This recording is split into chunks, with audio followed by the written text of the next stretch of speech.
दोस्तों कितना भी प्रयास करें लेकिन चुनाव आयोग के लिए ये जो वोट चोरी का नाला है ना, गले की फांस बन गया है।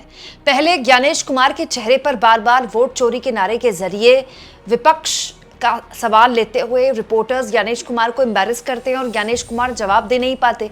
और अब सुप्रीम कोर्ट में भी दोस्तों वोट चोरी का जो नारा है, जो शब्द है वोट चोरी, ये चुनाव आयोग को परेशान करने लगा है। दोस्तों दरअसल एसआईआर के मुद्दे पर आप जानते हैं सुप्रीम कोर्ट में लगातार बहस चल रही है। सिलसिलेवार तरीके से आज भी चुनाव आयोग ने इस पूरे मसले पर अपनी बात रखी और इसके अलावा वरिष्ठ वकील अभिषेक मनु सिंघवी सहित प्रशांत भूषण सहित वरिष्ठ वकीलों ने भी अपनी बात यहां पर रखी और दोस्तों चुनाव आयोग को जबरदस्त तरीके से लताड़ा भी। लेकिन इस बीच एक ऐसा मूवमेंट भी आया जहां पर चुनाव आयोग को वोट चोरी ये शब्द एम्बैरेस करने लगा। दरअसल दोस्तों पूरी सुनवाई लगातार चल रही थी और लगातार सुनवाई में प्रशांत भूषण हो, चाहे अभिषेक मनु सिंघवी हो या दूसरे वरिष्ठ वकील हो, योगेंद्र यादव तो इनफैक्ट आज कोर्ट में खुद भी मौजूद थे क्योंकि वो याचिकाकर्ता भी हैं एसआईआर के खिलाफ। वो लगातार अपनी दलीलें रख रहे थे। लेकिन इस बीच जब सुनवाई एक तरह से खत्म होने की कगार पर थी, उस वक्त वरिष्ठ अधिवक्ता द्वारा इस पूरे मसले पर वोट चोरी का जिक्र करके बताया गया कि ये जो वोट चोरी शब्द है, ऐसा लग रहा था कि इससे चुनाव आयोग कितना परेशान है। दरअसल दोस्तों हुआ ये कि जब सुनवाई बस ऐसा लगा कि खत्म होने वाली है आज की, तभी वरिष्ठ अधिवक्ता विजय हंसारिया ने कहा कि उन्हें चुनाव आयोग को बदनाम करना बंद करना चाहिए। सार्वजनिक मीडिया में वो वोट चोरी वगैरह कहते हैं, उन्हें ऐसा करना बंद करना चाहिए। यह न्यायालय निगरानी कर रहा है, समानांतर नहीं हो सकता। जो पक्ष ये आरोप लगा रहे हैं उनकी सुनवाई नहीं होनी चाहिए।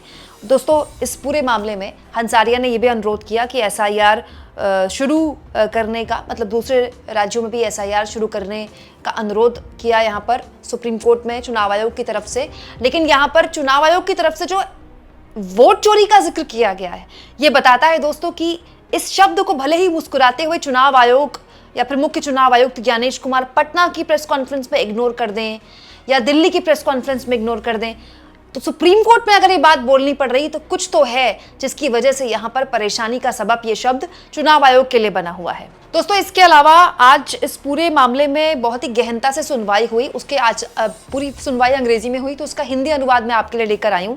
पहले मैं आपको बता देती हूँ कि इस पूरे मसले पर किस किस ने सुनवाई में अपना पक्ष रखा। आप जानते हैं जस्टिस सूर्यकांत और जस्टिस बागची की बेंच में लगातार इस मामले में सुनवाई चल रही है। दोस्तों दोपहर 2 बजे से मामले की सुनवाई शुरू हुई।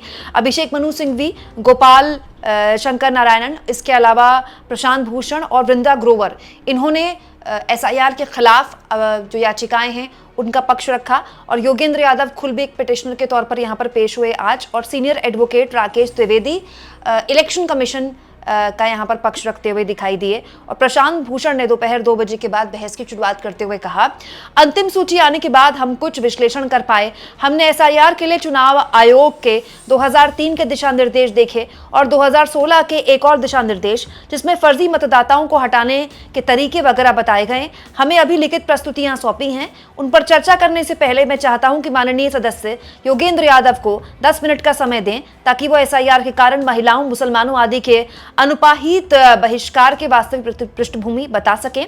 जस्टिस सूर्यकांत ने कहा, दोस्तों कोई दिक्कत नहीं, लेकिन आप आगे कैसे बढ़ना चाहते हैं एसआईआर की वैधता पर। दोस्तों उसके बाद प्रशांत भूषण ने कहा, मतदाता सूची को साफ करने की बजाय एसआईआर ने समस्या को और बढ़ा दिया है। पारदर्शिता का पूर्ण अभाव है। जब आपने उन्हें यानी कि सुप्रीम कोर्ट ने चुनाव आयोग को 65 लाख नामों की सूची देने के लिए मजबूर किया, तब भी उन्होंने आपत्तियों के कारण हटाए गए 3.66 लाख यानी कि 3,66,000 मतदाताओं की सूची नहीं दी। इसके बाद जस्टिस बागची ने कहा, हमने निर्देश दिया था कि सभी जिलों में नामों को बोर्ड पर लगाया जाए। भूषण ने इसका जवाब दिया कि ऐसा नहीं किया गया है। इसके बाद दोस्तों अभिषेक मनु सिंघवी खड़े हुए और उन्होंने कहा, पोर्टल पर सूची हटाई हुई बताई गई है। जिन लोगों का नाम हटाया जाता है उन्हें इसकी सूचना नहीं मिली, उन्हें कारण भी नहीं बताया गया। अपील का तो सवाल ही नहीं उठता क्योंकि किसी को पता ही नहीं। कम से कम वे सूचना तो दे ही सकते थे। दोस्तों इसके अलावा चुनाव आयोग की तरफ से वकील द्विवेदी पेश हुए थे। उन्होंने कहा, हटाए गए हर मतदाता को आदेश दिया गया। जस्टिस सूर्यकांत ने कहा, दोस्तों अगर कोई इन 3.66 लाख मतदाताओं में यानी कि 3,66,000 मतदाताओं में से उन मतदाताओं की सूची दे सकता है जिन्हें आदेश नहीं मिले हैं, तो हम चुनाव आयोग को आदेश देने का निर्देश देंगे। सभी को अपील करने का अधिकार है। जिसके जवाब में प्रशांत भूषण ने कहा कि उन्हें ये बातें वेबसाइट पर डालनी चाहिए, फिर कोई इनकार नहीं कर सकता। दोस्तों इसके बाद प्रशांत भूषण ने फिर आगे बढ़ाई बहस और कहा, उनके अपने नियमों के अनुसार उन्हें हर दिन के अंत में प्रत्येक मतदाता के बारे में आपत्तियां दर्ज करानी होती हैं। जैसे सूर्यकांत ने कहा, आपका अनुमान है कि लाखों मतदाताओं की सूची से नाम हटाए गए हैं, क्या वो खत्म हो गया? भूषण ने कहा, नहीं, कृपया देखें कि अंतिम परिणाम क्या है। जस्टिस बागची ने कहा, हम चाहते हैं कि योगेंद्र यादव एक हलफनामा दें।